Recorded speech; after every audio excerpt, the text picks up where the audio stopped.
Saat publik menuntut untuk peradilan yang bersih dan berintegritas di Mahkamah Agung ini ada badan pengawas yang bekerja begitu dalam senyap. Dan bagaimana dengan peradilan dan juga bagaimana dengan badan pengawas ini bekerja akan kita tanyakan kepada PLT Badan Pengawas Mahkamah Agung bersama dengan Pak Suradi. Mungkin Bapak bisa dijelaskan bagaimana dengan Mahkamah Agung ini memastikan setiap laporan masyarakat ini bisa ditindaklanjuti, tidak hanya terhenti di meja administrasi saja, Pak. Baik ya, terima kasih.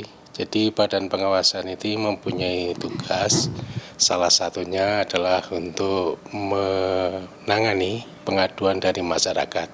Dan pengaduan itu bisa disampaikan melalui aplikasi kita Siwas atau juga melalui channel-kanal yang lain. Bisa melalui surat, juga bisa melalui langsung datang, melalui telepon juga bisa. Dan itu nanti kita pastikan bahwa setiap pengaduan yang masuk tentu akan kita tindak lanjuti. Nah, tindak lanjutnya bagaimana? Ini kan memang ada mekanisme-mekanisme yang harus ditempuh.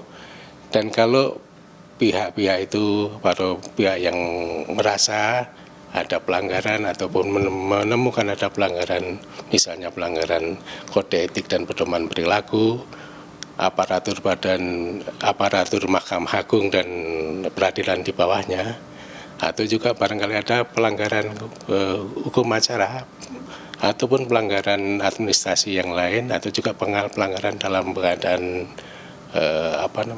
pengadaan barang dan jasa, bisa melaporkan ke badan pengawasan dan badan pengawasan akan menindaklanjuti itu.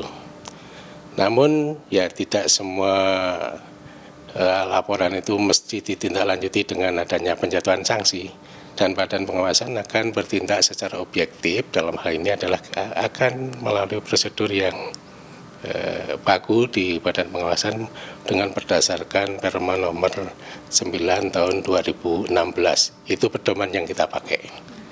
Jadi kalau misalnya pengaduannya jelas, substansinya jelas, dan itu memang ada dugaan atau indikasi adalah pelanggaran kode etik maupun pelanggaran yang lain ataupun maladministrasi, sudah pasti badan pengawasan akan menindaklanjutinya dengan pemeriksaan.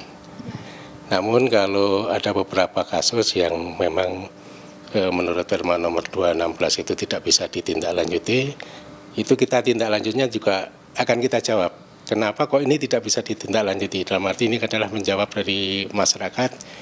Itu sebenarnya pengaduan sudah kita tindak lanjuti, dalam arti memang secara normatif tidak bisa ditindaklanjuti, dan ini alasannya kita sampaikan kepada pelapor gitu ya.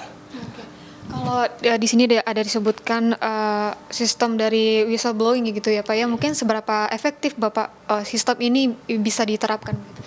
Jadi kita juga banyak mendapat informasi dari whistleblower. Artinya itu kan justru sumber yang paling besar dari kita itu banyak yang di whistleblower untuk pelanggaran-pelanggaran terutama yang ada di dalam lembaga ya. Dan ini khusus kepada pelapor kita memberikan hak yang istimewa. Dalam hal ini kalau memang yang bersangkutan tidak ingin namanya diketahui, kita bisa rahasiakan. Dalam arti di aplikasi Siwas itu nanti otomatis rahasianya namanya dirahasiakan. Begitu juga kalau yang bersangkutan andaikan pun anonim, bisa juga menulis anonim ya, jadi tidak diketahui siapa pelapornya. Namun kalau substansinya jelas dan didukung dengan data dukung yang memadai, tentu akan kita tindak lanjuti juga. Oke, baik. Terima kasih Bapak Suradi. Dan untuk itu saudara, upaya pengawasan ini memang menjadi fondasi begitu ya pada peradilan, dan berharapnya untuk selamanya mekanisme pengawasan ini bisa terus berjalan dan harapan untuk keadilan yang bisa bersih dan tetap terjaga. Rahma Piliang, Roy Ilman, Kompas TV, Jakarta.